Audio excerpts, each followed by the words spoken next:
दोस्तों, पंचायती राज इंस्टीट्यूशन जो कि हमारी गवर्नेंस का 3 टायर सिस्टम का पार्ट है, इसे 73rd कॉन्स्टिट्यूशनल अमेंडमेंट से कॉन्स्टिट्यूशनल स्टेटस दिया गया था। ये पंचायती राज इंस्टीट्यूशंस जिसके स्टैब्लिशमेंट को मोर देन 30 इयर्स हो चुके हैं, हमें ये देखने की जरूरत है कि सारे स्टेट्स में, इंडिया में आज पंचायतों की सिचुएशन एग्जैक्टली क्या है। आप सबने पंचायत तो जरूर देखी होगी और उस पंचायत में आपने देखा होगा कि फुलेरा गांव में जो है वो कैसे यहाँ पर पंचायत जो है वो कैसे वर्क कर रहा है और वहां पे किस तरीके से चीजें जो है वो डेवलप हो रही है। कुछ इसी ही तरह की स्थिति हम पूरे देश के बारे में भी हमारे जानना चाहते हैं। इसी के रेफरेंस में एक इंडेक्स आया है जिसे यहाँ पर पंचायती राज डिवोल्यूशन इंडेक्स के नाम से जाना जाता है। ये इंडेक्स एक्चुअली में पहली बार तो 2014 में आया था, उसके बाद इसे वापस ये इंडेक्स जब आया है तो ये यहाँ पर भारत में जितने स्टेट्स हैं वहां पर पंचायतों के क्या स्टेटस है उसको मेजर करता है। तो समझते हैं हम आज इस वीडियो में इस इंडेक्स के बारे में। नमस्कार दोस्तों, मेरा नाम सोनम पाठक है और मैं आप सबका चहल एकेडमी के इस प्लेटफॉर्म पर फिर से बहुत बहुत स्वागत करती हूँ। तो चलिए शुरुआत करते हैं इस इंडेक्स की। इस इंडेक्स की दोस्तों अगर हम लोग बात करें तो ये इंडेक्स जो है वो पब्लिश किया जाता है Indian institute of public administration, इसकी स्टडी है। इसके बेसिस पर इसे जो है पब्लिश किया है किसने? यूनियन मिनिस्टर ऑफ पंचायती राज ने इसी इनकी स्टडी को, इस संस्था की स्टडी को, इसकी रिपोर्ट को यहाँ पे फाइनल पब्लिश किया है। और फिर जो आउटकम इसका जो निकल कर आया है वो ये निकल कर आया है कि यहाँ पर जो है टॉप परफॉर्मिंग जो स्टेट्स हैं, कर्नाटका, केरला, तमिलनाडु, ये यहाँ पर हम देखेंगे कि जो साउथ के स्टेट्स है, यहाँ पे तमिलनाडु, कर्नाटक एंड केरल, इन्होंने यहाँ पर टॉप किया है।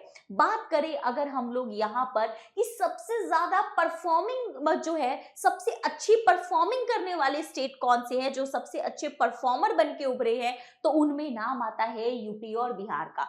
ऐसे क्या फैक्टर है कि जो हमें यहाँ पर टॉप में हमें साउथ के स्टेट्स दिख रहे हैं और परफॉर्मर के रूप में हमें यूपी बिहार दिख रहे हैं? There are the reasons. What are the reasons? Reasons are कि पहली बात तो ये है कि जो हम यहाँ पर साउथ के स्टेट्स को देख रहे हैं, यहाँ का बहुत एक स्ट्रॉन्ग लीगल एडमिनिस्ट्रेटिव फ्रेमवर्क है जो यहाँ की लोकल गवर्नेंस को काफी स्ट्रेंथन करता है।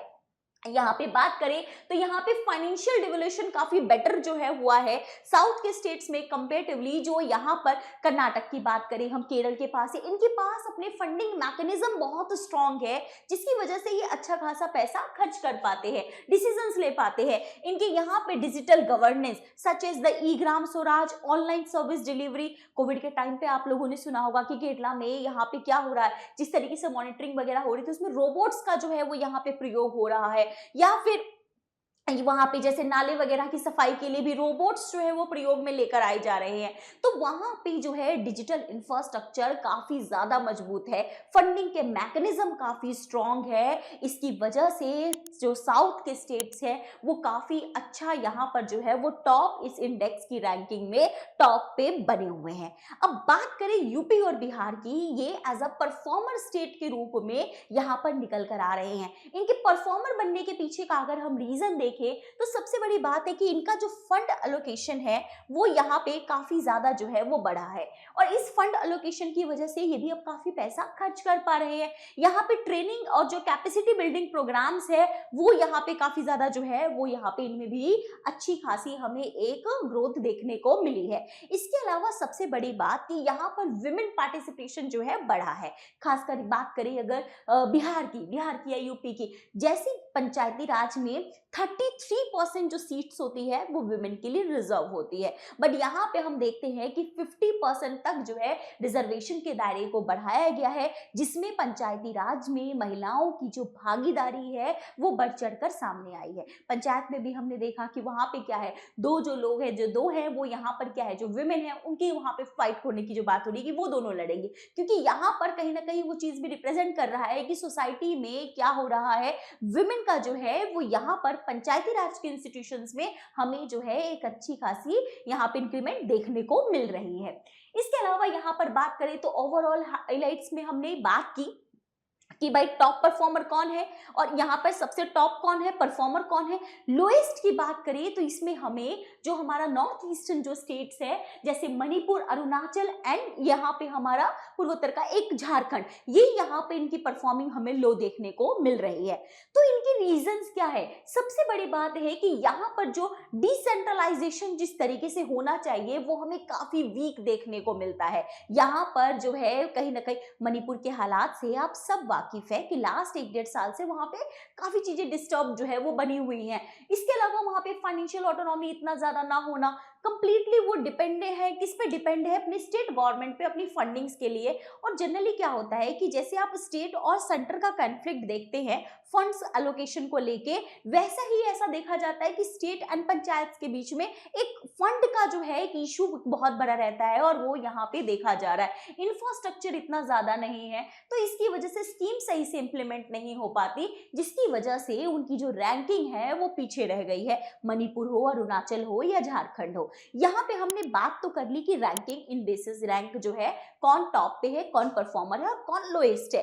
बट बात ये है कि ये डिसाइड कैसे होगा कि यहाँ पे ओवरऑल इनकी रैंकिंग हम दे कैसे रहे हैं। सो वी हैव यहाँ पे 6 पैरामीटर्स, राइट ना, हमारे पास 6 ऐसे पैरामीटर्स है जिसके बेसिस पर हम ये डिसाइड करते हैं। इसमें से तो आप जो है वो आप 4 तो एफ याद रख लीजिएगा और ये 4 एफ आपको आंसर्स लिखने में भी काफी हेल्प करने वाला है। वो 4 एफ कौन से हैं? फ्रेमवर्क, पहला है legal provisions and policy support for panchayat autonomy.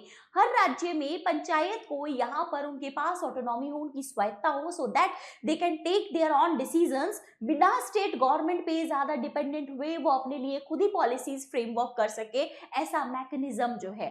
Second thing functions, functions क्या कि उनके पास अपना क्या क्या वो वहां पे काम कर रहे हैं, चाहे वो रूरल यहाँ पे डेवलपमेंट से रिलेटेड हो, एग्रो से रिलेटेड हो, एजुकेशन हो या हेल्थ के बेसिक इंफ्रा है, वो किस किस एरियाज में काम कर रहे हैं। फाइनेंस की डिपेंडेंसी उनकी कितनी है और जितना उनको फंड मिल रहा है वो उसको यूटिलाइज कैसे कर रहे हैं।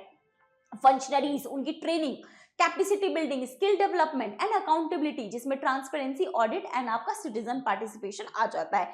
तो ये 6 चीजें हैं on the basis of that Bharat के 172 पंचायत जो कि 68 यहाँ पर डिस्ट्रिक्ट्स में है, वहां के 172 पंचायत की रैंकिंग निकाली गई है, जिसमें हमने देखा कि जो साउथ के स्टेट है वो टॉप है, यूपी बिहार परफॉर्मर है, और जो नॉर्थ ईस्टर्न वाला है अरुणाचल और हमारा मणिपुर एंड आपका जो ईस्टर्न वाला है आपका झारखंड, इनका जो है लोएस्ट है। तो ये सारी रैंकिंग हमने इनकी देखी। तो ये रैंकिंग देखने पे हमें क्या है कि ठीक है आज ओवरऑल जो है वो पंचायत बहुत अच्छा परफॉर्म कर रहे हैं, पंचायतों के स्टेटस में भी इंप्रूवमेंट आई है, लेकिन बट स्टिल यहाँ पर कुछ की चैलेंजेस है। And what are the challenges? If we talk about the challenges, first सबसे बड़ा जो है, मैंने बताया था कि 4 एफ आपको हर जगह काम आएगा, उसमें एक एफ जो सबसे बड़ा इश्यू है पंचायतों के पास वो है पैसा, है ना। सबसे बड़ा क्या है? पैसा, यानी यहाँ पे जो है उनके पास फंड नहीं है कि वो अपने यहाँ पर विलेज में किसी भी चीज को मतलब फंड वहां पे कुछ काम करवा सके। Again I am referring example from panchayat, जहां पे क्या होता है कि रोड बनवानी होती है और रोड बनवाने के लिए उनके पास पैसा नहीं होता, सो वो कहाँ जाते हैं? जाते हैं विधायक के पास कि विधायक साहब पैसा दो सो दैट गाँव में एक रोड बन सके, और उसी के रेफरेंस में ही सारा आगे कंफ्लिक्ट हो जाता है। क्यों? क्योंकि यहाँ पर पंचायतों के पास सबसे बड़ा इशू है फाइनेंस का, क्योंकि वो डिपेंड है किस पर? स्टेट गवर्नमेंट पे, और स्टेट गवर्नमेंट से अगर उन्हें सही फॉर्म में अगर एलोकेट नहीं हो पाता है तो उनके सामने ये समस्याएं बनी रहती है, बहुत डिले हो जाता है। Uneven digital adoption and infrastructure deficit, क्या है कि सारे गांवों में, या फिर हम बात करें कि जैसे डिजिटलाइजेशन लगातार बढ़ रहा है, भारत नेट परियोजना लेकर ही आई थी कि सारे गांवों को हम ब्रॉडबैंड से जोड़ेंगे, लेकिन प्रॉब्लम ये है कि अभी भी कई गांवों में, कई एरियाज में इंटरनेट की कनेक्टिविटी इतनी अच्छी नहीं है।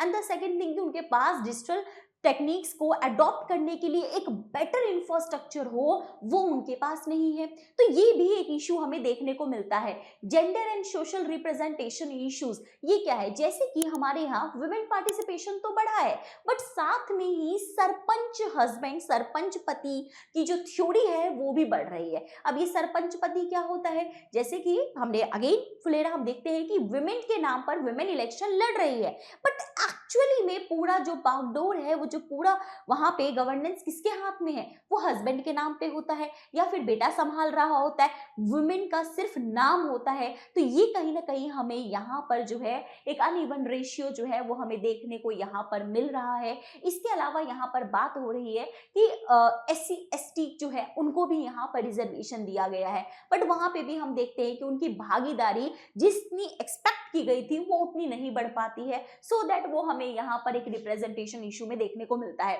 Lack of administrative autonomy, right ना। तो यहाँ पर क्या है, बहुत ज्यादा जो है एंड यहाँ पर इनकंसिस्टेंसी है किस फॉर्म में कि यहाँ पे एडमिनिस्ट्रेटिवली वो अपने इतने इंडिपेंडेंटली चीज़ों को नहीं कर पाते हैं। ये बहुत सारे इश्यूज जो है वो हर पंचायती राज के पास, चाहे आज हम बात करते हैं कि पंचायतों को हमें स्ट्रांग बनाना है, तो ये सारे इश्यूज हमारे पास निकल कर आते हैं, जिसे शॉर्ट आउट करने के लिए obviously we need a road map, जिसमें हम क्या कर सके, उनको फाइनेंशियल ऑटोनॉमी दे सके, उनके पास अपने ही कुछ टैक्सेस लगाने के कहीं से पैसे जो है वो अपने आप को फंड को वो यहाँ पर क्या कर सके, अपने पास फंड इकट्ठा कर सके, जिससे क्या है कि वो यहाँ पे डेवलपमेंट कर सकते हैं। हम डिजिटल गवर्नेंस बढ़ाने की जरूरत है हमें। विमेन जो है या फिर जो SC ST है, जो सोसाइटी का मार्जिनलाइज सेक्शन है, उसको यहाँ पर एम्पावरमेंट करने की जरूरत है, जिसकी वजह से हमें क्या है कि वहां पर हमें थोड़ा सा पॉलिटिकल इंटरफेरेंस को रिड्यूस करना होगा।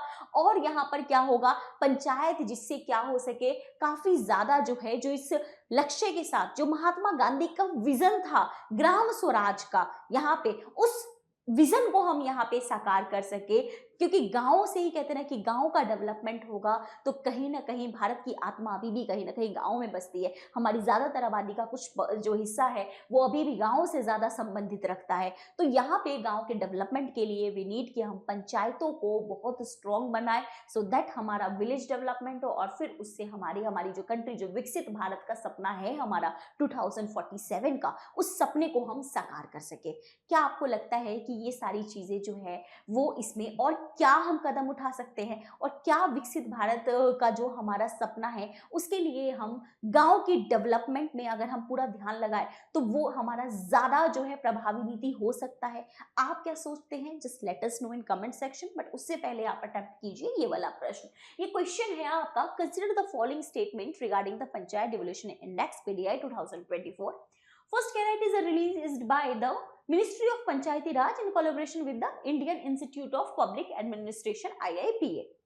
The second statement क्या कह रहा है? Second statement is saying the index evaluates a state based on 5 parameters: framework, finance, functionaries, capacity building and accountability. Last one, Karnataka, Kerala and Tamil Nadu have topped the ranking while UP and Bihar showed the most improvement. सो इनमें से कौन सा correct है? 1 2 2 3 1 3 1 2 3, जो भी आपके answer है just आप कमेंट कीजिए। और बाकी इसी तरह के वीडियो के लिए stay tuned with Chahal academy. फिलहाल इस वीडियो में इतना ही है, मिलेंगे आपसे नेक्स्ट वीडियो में, तब तक अपना ध्यान रखिए। Thank you very much. जय हिंद।